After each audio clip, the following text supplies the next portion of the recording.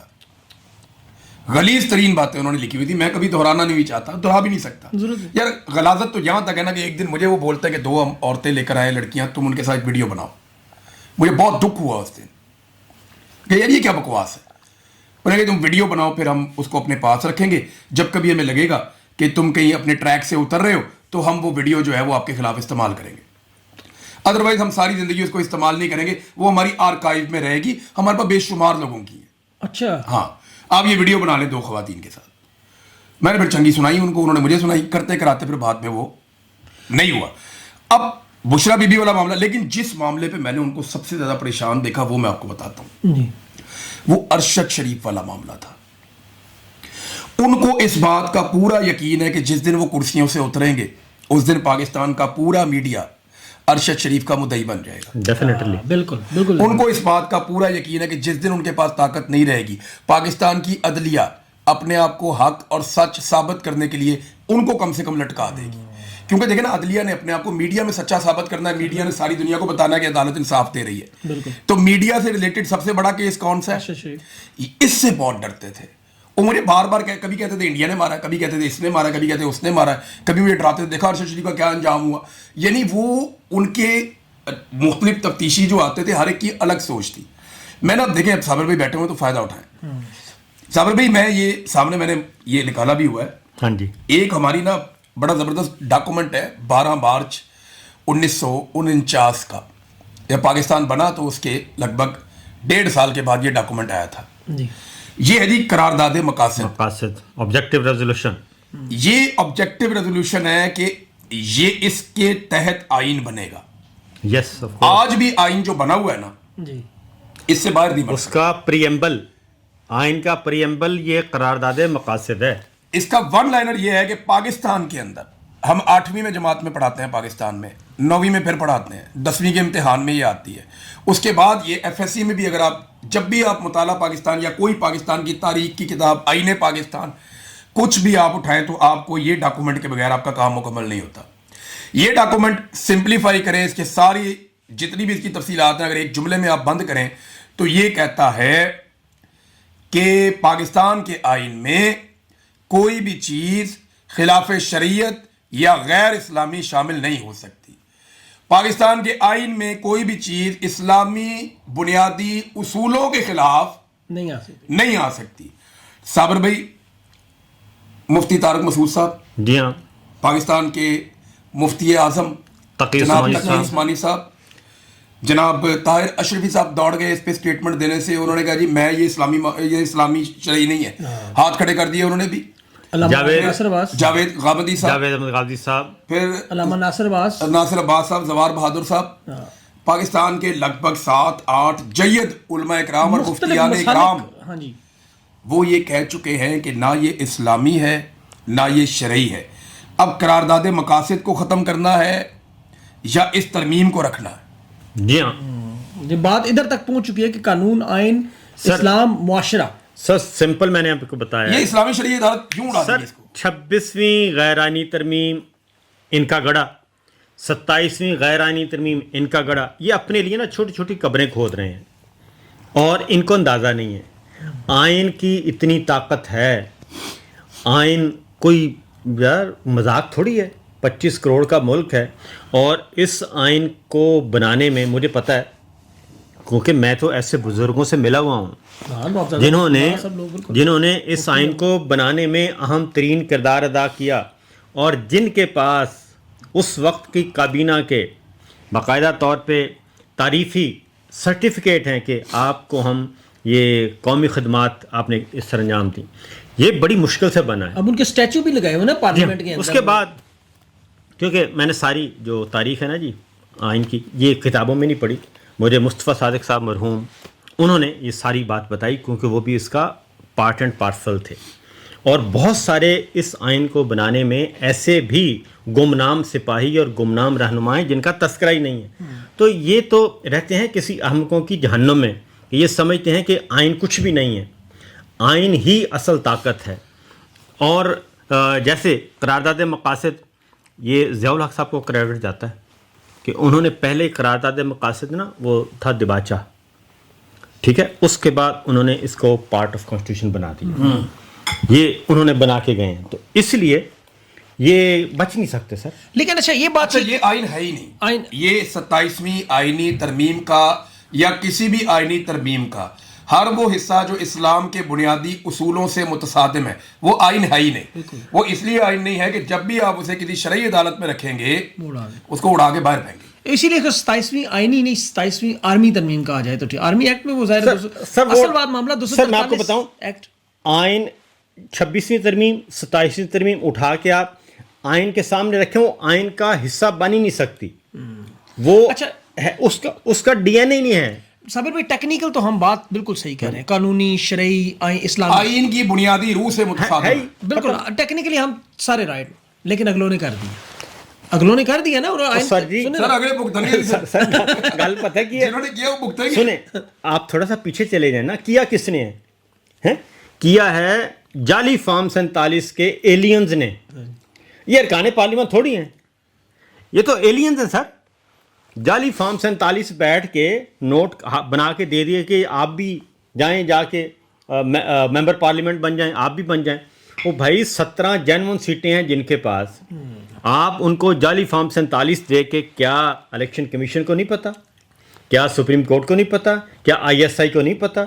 اس رات جو میٹنگ ہوئی جب 8 فروری کا سر رزلٹ آ گیا, تو جنرل عاصم منیر صاحب کو جب فوجی قیادت نے آ کے بتایا کہ سر بہت ہو گیا, یہ موقع اچھا ہے, واپس چلتے ہیں اور اس مینڈیٹ کو مان لیتے ہیں, ٹھیک ہے. اس کے بعد ایک 4 اسٹار جنرل گئے اڈیالہ جیل میں, غالباً ساحر شمشاد مرزا صاحب کو بھیجا گیا اور ان سے بات کرنے کے لیے بہت بڑا پرکشش پیکج دیا گیا. لیکن عمران خان نہیں مانا. اس نے کہا یہ نہیں ہو سکتا, پہلے مینڈیٹ دو, رزلٹ اناؤنس کرو, اس کے بعد اگلی بات کریں گے. اور پھر یہ اسی ساحر شمشاد مرزا کے پیچھے پڑ گئے. ان کو یہ عہدہ ختم کرنا پڑا. ایک منٹ یار دیکھیں, آپ ہمیں قرآن پاک کی آیتیں سنا کے کوئی استثنا لے لے. ہاں جی یار یہ تو پوری فوج کی توہین ہے نا. مجھے بتائیں, ہمارے لاکھوں فوجی ہیں, وہ بندوقیں اٹھا کے بارڈر پہ کھڑے ہیں, وہ جان دینا چاہتے ہیں. یہ ان سب کی توہین نہیں ہے استثنا؟ بالکل ان سب کی توہین ہے نا. ہمیں سنائیں قرآن پاک کی آیات شہادت کی, اور ہمیں شہادت کی خوشخبریاں, ہم سے قربانی مانگے اور خود استثنا لے لیں. دیکھیں نا, جو اللہ کی فوج ہے وہ اسرائیل کی حفاظت کرے گی کیا؟ جس قرارداد کو پاکستان نے آج ووٹ کیا ہے وہ کہتی کیا ہے؟ وہ کہتی ہے آپ جو نہتے اور کمزور اور مظلوم فلسطینی جن کے پاس اپنی بچت کے لیے کوئی ایک بھی ہتھیار ہے انہیں آپ غیر مسلح کر لیں. کیا اس قرارداد میں کہیں پہ لکھا ہے کہ اسرائیلیوں کو غیر مسلح کیا جائے؟ بڑا انٹرسٹنگ. یہ بات ذرا غور سے دیکھیں. ایک منٹ, لڑائی کس کس کی ہے؟ اسرائیل فلسطین, اسرائیلیوں کی اور فلسطینیوں کی. نہتا کس کو کرنا ہے؟ فلسطینیوں کو. اور کرنا کس نے ہے؟ کرائے کی فوج نے. یہ میں آپ سے عرض کر رہا ہوں نا, یہ کیا. اور سرحد کس کی محفوظ بنانی ہے؟ اسرائیل کی. اور بفر زون کس کے فائدے کے لیے بن رہا ہے؟ اسرائیل کی. اور ایکچولی محفوظ کس کو بنانے جا رہے ہیں جو حفاظت میں رہے؟ اسرائیل. غیر مسلح جنہیں کرنا ہے حماس کو, وہ کس سے لڑتی ہے؟ ان سے اسرائیل. سر ہمیں چونڈن نہ بیچیں, ہمیں چونڈن چٹا دیتے ہیں کہ ہم بیت المقدس کی حفاظت کے لیے جا رہے ہیں. یار تمہیں وہاں پہ کسی نے نماز بھی نہیں پڑھنے دینی. وہاں سے کم 100 میل دور ایک علاقہ ہے غزہ. جی جی. اس غزہ کے اور اسرائیل کے جو مقبوضہ لینڈ ہے اس کے بیچ میں ایک پٹی ہے, اور وہ جو پٹی اب بنائی گئی ہے اس کو کہتے ہیں بفر زون. اب وہ جو بفر زون بنایا گیا اس کے اس طرف رہنے والے جو مسلمان ہیں وہ کبھی بھی مزاحمت نہ کر سکیں, اپنی آزادی کی جدوجہد نہ کر سکیں.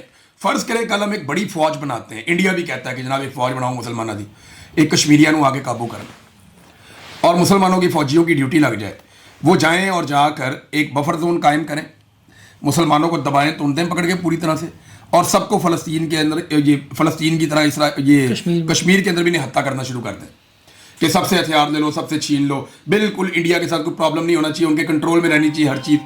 یہ جو ہے نا یہ طریقہ واردات ہے. یہ ایکچولی ڈونلڈ ٹرمپ کو خوش کر رہے ہیں, اور ان کو کبھی بھی ڈونلڈ ٹرمپ کو اتنا خوش نہیں کرنا تھا. تھوڑا بہت خوش کرنا بھی کافی ہوتا ہے. اتنا زیادہ خوش کر رہے ہیں صرف عمران خان کی وجہ سے. انہوں نے ہیومن رائٹس کی جو وائلیشنز کر دی ہیں پاکستان میں, جو بار بار قتل عام کیا پاکستان میں, پاکستانیوں کو انہوں نے کر لیا ناراض. پاکستانی اس اسٹیبلشمنٹ یعنی عاصم منیر کو پسند نہیں کرتے پاکستانی. آپ کا نہیں سمجھ آ رہی تو ابھی ٹویٹر پہ ٹویٹ کر دیں عمران خان پسند ہے یا عاصم منیر, پاکستانی 5 منٹ میں اوقات دکھا دیں گے. تو معاملہ یہ ہے کہ پاکستانی اس وقت نہ عاصم منیر کو پسند کر رہے ہیں نہ یہ ان کی مسلط کردہ حکومت کو پسند کر رہے ہیں. ایسے ہی ہے. تو کیونکہ عوام کے اندر ان کا سٹیک کوئی نہیں ہے تو یہ اپنا سارا سٹیک انہوں نے اٹھا کے پاکستان سے باہر رکھ دیا اور ان کی سپورٹ کے ساتھ اب یہ غاصبانہ اپنا انہوں نے قبضہ جاری رکھا ہوا ہے. میری نظر میں استثنا والا جو فیصلہ ہے یہ پاکستان کے ایک ایک فوجی جوان کی توہین ہے, یہ زیادتی ہے کیونکہ یہ غیر اسلامی ہے, غیر شرعی ہے اور پاکستان کے آئین کی جو بنیادی روح ہے اس سے یہ متصادم ہے. بالکل. اب لیکن عمران بھائی اگر ہم اس ساری سچویشن کو بار بار انالیسس کریں, روز انالیسس کریں, تو پاکستانیوں کی تو دل کی ایک ہی خواہش ہے کہ عمران خان کی رہائی ہو, عمران خان جیل سے باہر آئیں, معاملات ٹھیک ہوں. اب یہ سب جانتے ہیں کہ عمران خان رہا ہو سکتے ہیں, سب کو پتہ ہے, لیکن وہ مانتے نہیں ہیں. عمران خان کے جیل میں اب سیٹسفائیڈ ہے کہ ٹھیک ہے باہر جو انہوں نے غدر مچائی ہوئی ہے یہ اپنے ہاتھوں خود, جیسے ہم ابھی ڈسکس کر رہے ہیں, جب تک یہ اپنے ہاتھوں خود تباہ و برباد نہ ہو جائیں گے اس کے بعد آ کے معاملات کسی نہ کسی حد تک بہتری کی طرف جائیں گے, کیونکہ ہر عروج کا زوال اور طاقت کے آخری فیز میں پہنچ چکے ہیں. لیکن اس ساری صورتحال میں اب عمران خان جیل سے باہر آنا, ان کا اس تحریک کو چلنا جس کی ہم خیبر پختونخوا کی طرف دیکھتے ہیں, کبھی ہمیں نظر آتا ہے پنجاب سے اٹھے گی, یہ ہوگا وہ, یہ سارے معاملات ہم کس طرح دیکھ رہے ہیں؟ یار دیکھیں, عمران خان کا جو مسئلہ ہے وہ انہوں نے اپنا مسئلہ خود حل کرنا ہے اور ان کی رہائی کسی کی مرہون منت نہیں ہے اور وہ چاہیں تو 5 منٹ کے اندر اندر آ سکتے ہیں. اور اس وقت بھی جب ہم بات کر رہے ہیں کیوں ان کو قید تنہائی میں رکھا ہوا ہے, اور یہ جو سٹوری آئی ہے بشرا تسکین والی 1 سال کے بعد کیوں آئی ہے, یہ ابھی بھی قید تنہائی میں رکھ کے ابھی بھی ان پہ کوشش کر رہے ہیں, ان کو آفرز کر رہے ہیں کہ جناب مان جائیں.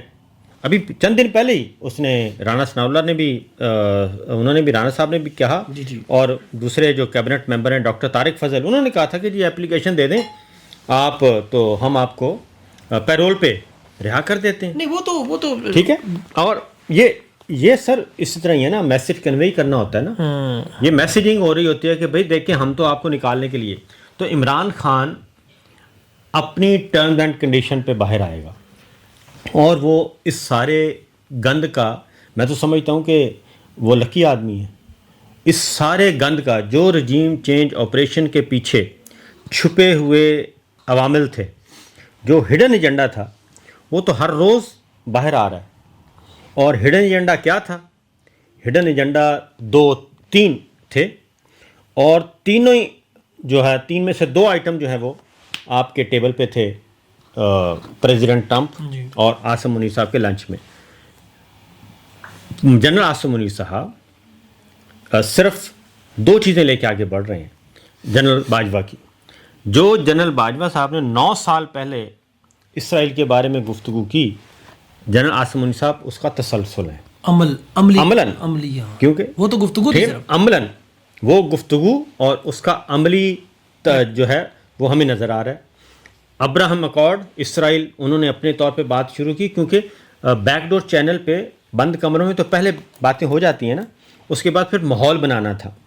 تو جنرل باجوہ صاحب نے 6 سال ماحول بناتے بناتے وہاں تک پہنچ گئے. ان کا خیال تھا کہ عمران خان جو ہے وہ یہ ہے, عمران خان پولیٹیشین تو ہے نہیں, تو اس سے ہم جیسے کہیں گے وہ کر دے گا اور جیسے ہی اس سے کام کروائیں گے اسرائیل کو وہ تسلیم کرے گا اور اس کے بعد ایک بھڑک کر کے آگ بھڑکے گی اور اس کے بعد جنرل عمران خان صاحب کا پولیٹیکل کیریئر سارے کا سارا ختم. بالکل. اچھا یہ تھا معاملہ, لیکن وہ ہو گیا سارا. اب درمیان میں اب یہ خیبر پختونخوا میں جو حکومت بدلی ہے, سہیل افریدی ہے, پہلے اب گنڈا پور صاحب نے بڑا نقصان پہنچایا ہے ویسے حقیقت دیکھی جائے اس تحریک کو جو عوامی طاقت تھی. لیکن اب سہیل افریدی کے آنے کے بعد وہاں خیبر پختونخوا میں نظر آ رہا ہے کہ جو مزاحمت یا جو عمران خان کا نظریہ تھا, اب آپ کو کیا لگتا ہے کہ اس میں کوئی فرق پڑے گا یہ 24 نومبر کو؟ دیکھیے جو مومنٹم 2024 میں بن گیا تھا وہ ابھی تک نہیں بنا. بلا وجہ ہمیں گیم نہیں اٹھانی چاہیے کسی کی, جو سچ ہے وہ سچ ہوتا ہے. جی 2024 الیکشن کا سال تھا, لوگ بہت غصے میں تھے اور جو مومنٹم اس وقت بنا تھا وہ بڑا شاندار مومنٹم تھا جس کو گنڈا پور نے ضائع کر دیا.